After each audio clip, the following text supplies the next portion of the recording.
Shri Jacob George, എല്ലാ കാലഘട്ടങ്ങളിലും KPCC അധ്യക്ഷ സ്ഥാനം, കോൺഗ്രസിലെ നേതൃമാറ്റം, മുഖ്യമന്ത്രി സ്ഥാനം ഇതൊക്കെ പലപ്പോഴും ചർച്ചയാവുകയോ അതിനു മുൻപ് നടക്കുന്ന ചർച്ചകൾ നമ്മൾ കാണുകയോ ചെയ്തിട്ടുണ്ട്. KPCC അധ്യക്ഷ സ്ഥാനത്ത് നിന്ന് വളരെ സന്തോഷത്തോടു കൂടി മാറിയ ആളുകളുടെ ചരിത്രം വിരളമാണ് താനും.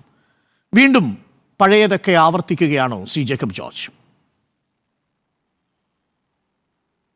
പഴയതല്ല, പഴയ കാര്യങ്ങളൊക്കെ വേറെ തരത്തിൽ കുറച്ചും കൂടെ ഗുരുതരമായി, കുറച്ചും കൂടെ വഷളായ രീതിയിൽ അവതരിക്കുകയാണ് വീണ്ടും. ഇതൊക്കെ വളരെ അങ്ങേയറ്റം ഗ്രേസ്ഫുള്ളായിട്ട് കോൺഗ്രസ് നടപ്പിലാക്കേണ്ട കാര്യമാണ്. കോൺഗ്രസ് ഹൈക്കമാൻഡിന് അതിന് കഴിയും, കേരളത്തിലെ കോൺഗ്രസിന് അതിന് കഴിയും.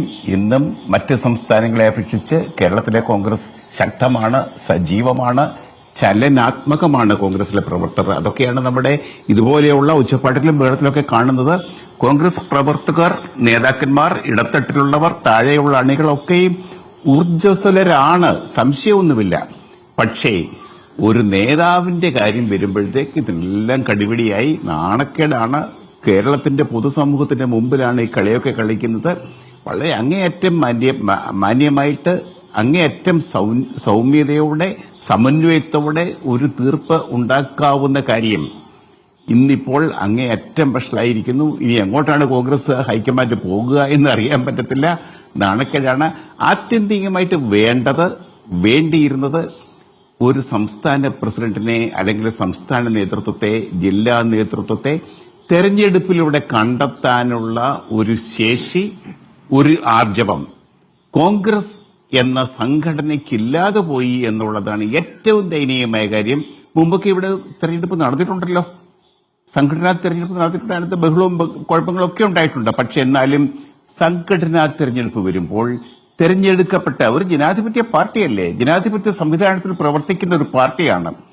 അപ്പോൾ അങ്ങനെയുള്ള ഒരു കോൺഗ്രസ് പാർട്ടിക്ക് സംഘടനാ തെരഞ്ഞെടുപ്പിലൂടെ ഒരു പ്രസിഡന്റും നേതൃത്വവും കമ്മിറ്റിയും ഒക്കെ രൂപം കൊള്ളുമ്പോൾ തീർച്ചയായിട്ടും അതിന്റെ ഒരു ഗമയൊന്ന് വേറെയാണ്. അത് മനസ്സിലാക്കാനുള്ള ശേഷി കോൺഗ്രസ് നേതൃത്വത്തിന്, ഹൈക്കമാൻഡിനാവട്ടെ സംസ്ഥാന നേതൃത്വത്തിനാവട്ടെ ഇല്ലാതെ പോയിരിക്കുന്നു എന്നുള്ളതാണ് ദയനീയമായ കാര്യം.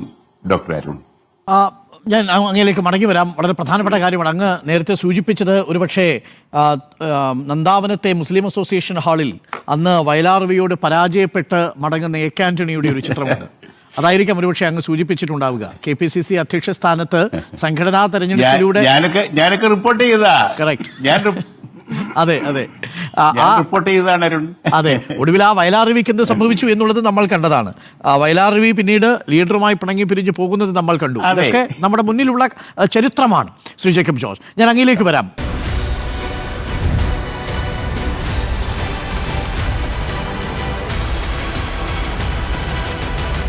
Debate with Dr. Arun Kumar.